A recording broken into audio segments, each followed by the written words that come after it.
Good morning मेरे प्रिय विद्यार्थी, मेरे प्रिय स्टूडेंट। गुड मॉर्निंग आप लोगों को। और मैं आज यूपी बोर्ड से संबंधित रसायन विज्ञान कक्षा 12 के लिए मैं अफबाव का नियम, इलेक्ट्रॉनिक विन्यास से संबंधित अफबाव का नियम लेके आया हूँ। और इसमें अफबाव का नियम, बहुत सारे स्टूडेंटों का कमेंट आया कि डी ब्लॉक पढ़ा रहा हूँ कि सर अफबाव इलेक्ट्रॉनिक विन्यास समझ में नहीं आते, तो मैं सोचा कि एक वीडियो अफबाव के नियम पे बन जाने चाहिए। तो यहाँ देख लीजिए कि मैंने नियम लिख दिया है। नियम क्या लिखा है कि इलेक्ट्रॉनिक विन्यास से संबंधित अफबाव का नियम, यानी कि यह तत्वों के इलेक्ट्रॉनिक विन्यास का वह नियम, इलेक्ट्रॉनिक विन्यास से संबंधित वह नियम है जिनके उपकोषों में इलेक्ट्रॉन भरे जाते हैं। यानी कि उनके यस उपकोष में 2, पी उपकोष में 6, डी उपकोष में 10 और एफ उपकोष में 14 इलेक्ट्रॉन भरे जाते हैं, जिन्हें हम कौन सा नियम कहते हैं बच्चों? अफबाव का नियम कहते हैं। तो यहाँ देख लीजिए, यह मैंने लिख दिया है, परिभाषा लिख दिया। आप लोग स्क्रीन शॉट करके अगर नोट करना चाहते हैं तो स्क्रीन शॉट कर लीजिए। थोड़ा सा मित्र यहाँ लाइट पड़ रहा होगा बल्ब का, बल्ब हटवाने वाले हैं तो इससे थोड़ी सी दिक्कत हो रही है, तो बल्ब साइड में लगवा देंगे। तो ये परिभाषा आप लोग नोट कर सकते हैं, अफबाव का नियम स्क्रीन शॉट करके नोट कर सकते हैं, ठीक ना। इसके बाद अफबाव का नियम समझा रहे हैं और अब मैं आप लोगों से उम्मीद करता हूँ कि आप लोग ठीक होंगे, स्वस्थ होंगे, मस्त होंगे और विशेष करके पढ़ाई पे फोकस करें। बाबा साहब अम्बेडकर ने कहा था कि वर्तमान के लालच में भविष्य का समझौता नहीं कर सकते और शिक्षा वह शेरनी का दूध है कि जो जितना पिएगा उतना दहाड़ेगा। तो आप लोग यहाँ मैंने परिभाषा लिख दिया है और ज़्यादा टाइम नहीं, आप 3 घंटा घर पे बैठ के स्टडी करें, 3 से 4 घंटा स्टडी करें, कंटिन्यू स्टडी करें, आपकी पढ़ाई निरंतर बहुत अच्छी बनी रहेगी। तो यहाँ देख लीजिए, ये परिभाषा नोट कर लीजिए, फिर आगे मैं समझा रहा हूँ इलेक्ट्रॉनिक विन्यास से संबंधित नियम। हाँ, तो यहाँ समझ लीजिए आप लोग इलेक्ट्रॉनिक विन्यास की प्रक्रिया क्या होती है। मैंने यहाँ स्ट्रक्चर बना दिया है, स्ट्रक्चर बनाया है और इसी को समझना है आप लोगों को और हम समझा भी दे रहे हैं, ठीक ना। तो चलिए इसमें समझ लेते हैं। पहले तो हमने ये समझ लीजिए कि एक बिल्डिंग है, इस बिल्डिंग से नीचे उतरना है, यहाँ से लेकर के कहाँ तक आपको आना है, यहाँ तक कूदना नहीं है। इस पे से कूदेंगे तो हादसा हो जाएगा, ठीक ना। तो देखिए पहले रास्ते बाई रास्ते हम कैसे चलेंगे।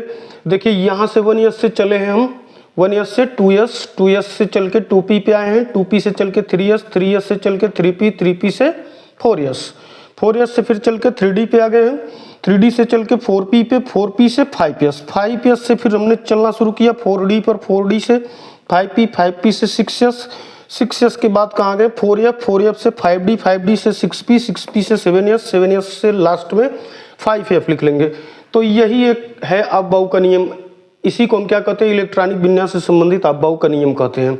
अब इसमें देख लेते हैं चलना कहाँ से हम लोगों को। तो यहाँ से चालू कर लेते हैं, यहाँ से 1 ईयर्स के बाद बच्चों 2 ईयर्स, 2 ईयर्स के बाद 2P, 2P के बाद 3 ईयर्स, 3 ईयर्स के बाद 3P, 3P के बाद 4 ईयर्स, 4 ईयर्स के बाद 3D, 3D आ गया है। 3D के बाद क्या है बच्चों? 3D के बाद देखेंगे 4P है। क्या है? 4P है। 4P यहाँ हो जाएगा, यहाँ लिख देंगे 4P। 4P के बाद क्या आएगा बच्चों? 5P। 4P के बाद 5 ईयर्स आएगा, 5 ईयर्स, 5 ईयर्स यहाँ लिख लीजिएगा, 5 ईयर्स। 5 ईयर्स के बाद क्या आ जाएगा बच्चों? 5 ईयर्स के बाद आ जाएगा यहाँ 6। 5 ईयर्स के बाद आ जाएगा 4D, यहाँ मैं लिख दे रहा हूँ 4D। 5 ईयर्स के बाद 4D, 4D के बाद 5P आ जाएगा। देख लीजिए इधर, देख लीजिए कि 5P आ गया, 5P। 5P के बाद 6 ईयर्स, क्या आ जाएगा? 6 ईयर्स आ जाएगा, यहाँ 6 ईयर्स आ जाएगा, 6 ईयर्स। 6 ईयर्स के बाद बच्चों देखेंगे तो यहाँ 4F आएगा, 4F। 4F में 4F के बाद 5D, 5D आ गया। 5D के बाद क्या आ जाएगा बेटा? 6P आ जाएगा। क्या आ जाएगा? 6P आ जाएगा मेरे प्यारे बच्चों, 6P यहाँ।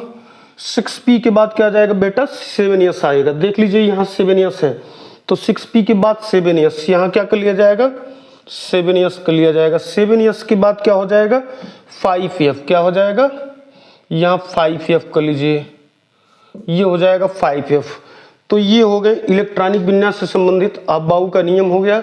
इसी के आधार पर हम इलेक्ट्रॉनिक विन्यास करते हैं। जैसे मान लीजिए कि हम कोई ऐसा तत्व लेते हैं कि जिसका इलेक्ट्रॉनिक विन्यास करके समझा देते हैं। एग्जाम्पल में ले लेते हैं, एग्जाम्पल में यहाँ 10वां तत्व ले लेते हैं, 10वां लेते हैं, यहाँ ले लेते हैं नियान, नियान ले लेते हैं। नियान का परमाणु क्रमांक कितना होता है बच्चों 10 होता है। तो इनका इलेक्ट्रॉनिक विन्यास कर लिया जाए।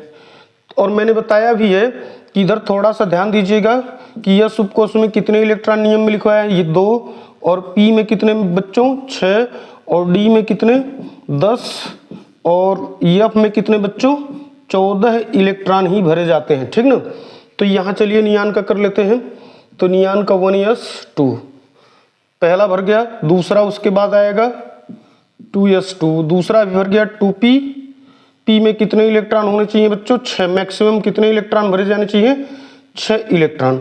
तो यहाँ देख लीजिए कि 10 हो रहा है परमाणु क्रमांक, तो 10 हुआ कि नहीं, 2, 2, 4 और 6 10, कितने हो गए 10। दूसरा एग्जाम्पल ले लेते हैं। जैसे मान लीजिए कि दूसरा एग्जाम्पल यहाँ हम ले लेते हैं क्लोरीन, 17 नंबर, मान लीजिए 17 नंबर एग्जाम्पल ले लेते हैं 17 नंबर का। तो यहाँ लिखेंगे 1s2, 2s2, 2p6, 2p6 हो गया। अब देखिए यहाँ तक हम लोग आ गए, p में 6 इलेक्ट्रॉन हो गए। फिर हम कहाँ बढ़ेंगे 3s में, कहाँ बढ़ेंगे 3s, 3s में कितने 2, 3p में कितने हो जाएंगे बेटा 6, 3p में 5 हो जाएगा, 5 करिएगा, 3p में कितना करिएगा 5। अब 17 हो रहा है तो 17 काउंट कर लीजिए, हो गए कि नहीं, 2, 2, 4 और 6 10, 2 12 5 17, 17 हो गए। तो इसी तरीके से हम इलेक्ट्रॉनिक विन्यास कर लेते हैं।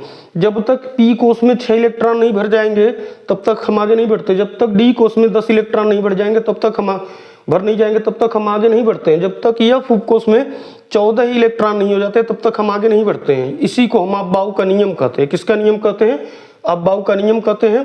आप लोग यहाँ से ऊपर नोट कर लीजिएगा, और एग्जाम्पल भी मैं दे दिया हूँ यहाँ पे। तो आप लोगों को बहुत बहुत धन्यवाद।